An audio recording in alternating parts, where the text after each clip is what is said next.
دخلت معبد من المعابد اللي بانيها جدودنا للإله. سرحت في الملكوت الواسع ومعنى الحياة. حسيت اني في جامع من الجوامع او في واحد من الأديرة.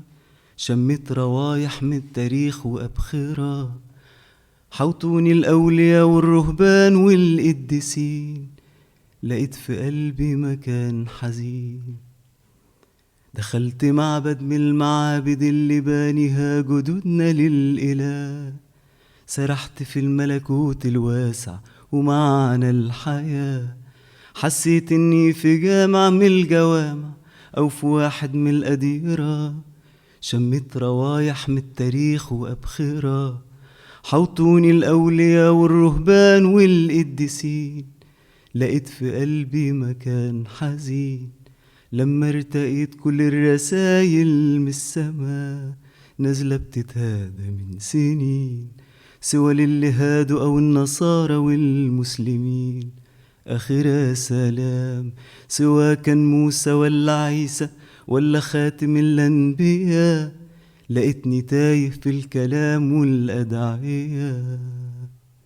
فوق جدار المعبد لقيت آيات رموز إشارات من قديم الأزل. واحنا بندور على المعاني والأمل. نمحي المخاوف والألم.